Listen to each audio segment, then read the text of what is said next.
নমস্কার। ভারতের রাজনৈতিক অঙ্গনে নতুন এক জল্পনা তৈরি হয়েছে।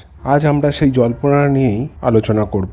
নমস্কার, আমি অনির্বাণ এক কাপ পলিটিক্স থেকে বলছি। ভারতের রাজনৈতিক অঙ্গনে নতুন এক জল্পনা তৈরি হয়েছে ডিএমকে কে ঘিরে। আলোচনা চলছে যে তামিলনাড়ুর এই দলটি কার্যত বিরোধী জোট ইন্ডিয়ার সঙ্গে আগের মতো ঘনিষ্ঠ অবস্থানে নেই।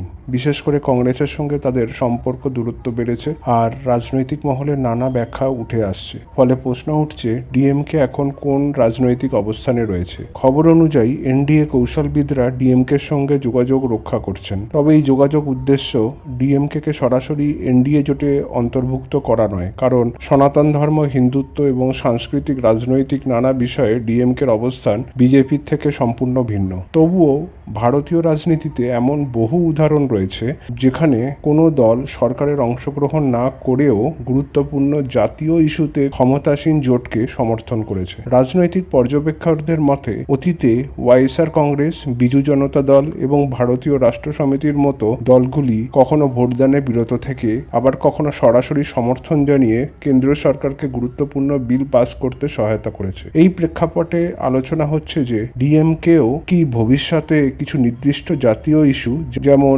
ডিলিমিটেশন, বিচার ব্যবস্থা সংস্কার বা অন্যান্য গুরুত্বপূর্ণ আইন প্রণয়নের ক্ষেত্রে এনডিএকে কৌশলগত সমর্থন দিতে পারে। বর্তমান লোকসভায় ডিএমকের 22 জন এবং রাজ্যসভায় 8 জন সদস্য রয়েছে। সংসদে অঙ্কের বিচারে এই সংখ্যা যথেষ্ট গুরুত্বপূর্ণ। যদি ডিএমকে কে গুরুত্বপূর্ণ বিলগুলির ক্ষেত্রে সরকার সমর্থন করে তবে এনডিএর জন্য বিল পাস করা অনেক সহজ হয়ে যেতে পারে। এমনকি রাজনৈতিক মহলে একাংশ মনে করছে এই সমর্থন সরকারের সংসদীয় শক্তিকে আরও উল্লেখযোগ্যভাবে বাড়িয়ে দিতে পারে। এছাড়াও গুঞ্জন রয়েছে যে তৃণমূল কংগ্রেসের কয়েকজন সাংসদ নির্দিষ্ট কিছু গুরুত্বপূর্ণ বিলের সময় এনডিএর পক্ষে অবস্থান নিতে পারেন বা ভোটদানে বিরত থাকতে পারেন। যদি এই ধরনের খবর কোনো আনুষ্ঠানিক নিশ্চিতকরণ নেই, তবুও সংসদে আগামী অধিবেশন ঘিরে রাজনৈতিক আগ্রহ অনেকটাই বেড়ে গিয়েছে। বিশেষ করে গুরুত্বপূর্ণ ভোটাভুটির সময় বিভিন্ন আঞ্চলিক দলের অবস্থান কি হয় তা গভীরভাবে পর্যবেক্ষণ করা হবে। পশ্চিমবঙ্গের রাজনীতিতেও সমান্তরালভাবে নানা আলোচনা চলছে। শোনা যাচ্ছে তৃণমূল কংগ্রেসের কিছু নেতা বিজেপিতে যোগদানের ব্যাপারে আগ্রহী ছিলেন,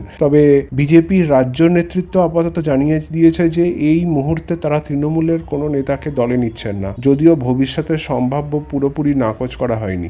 অন্যদিকে এআইডিএমকে আরেকটি তামিলনাড়ুর রাজনৈতিক দল যার ভবিষ্যৎ নিয়ে প্রশ্ন উঠেছে। দলের অভ্যন্তরীণ বিভাজন এবং পরিবর্তিত রাজনৈতিক সমীকরণের কারণে বিজেপির আগের মতো তাদের উপর নির্ভর করতে পারছে না। এই পরিস্থিতিতে ডিএমকের প্রতি আগ্রহ বৃদ্ধি পাওয়া সম্ভাবনা কথাও বলা হচ্ছে। ইতিহাসের দিকে তাকালে আমরা দেখতে পারি অটল বিহারী বাজপেয়ীর সরকারের নেতৃত্বাধীন সময় ডিএমকে এনডিএ কে সমর্থন করেছিল। সেই অভিজ্ঞতার ভিত্তিতে অনেকের প্রশ্ন তুলছে ভবিষ্যতে কি আবারও কোনো নতুন রাজনৈতিক সমঝোতার পথ তৈরি হতে পারে। মতাদর্শগত পার্থক্য বজায় রেখেও কি জাতীয় স্বার্থ সংশ্লিষ্ট কিছু বিষয়ে ডিএমকে কেন্দ্র সরকারের সমর্থন করতে পারে। এই সমস্ত আলোচনা ও জল্পনার মধ্যেই একটি বিষয় স্পষ্ট, ভারতের রাজনীতিতে আঞ্চলিক দলগুলির ভূমিকা এখনও অত্যন্ত গুরুত্বপূর্ণ।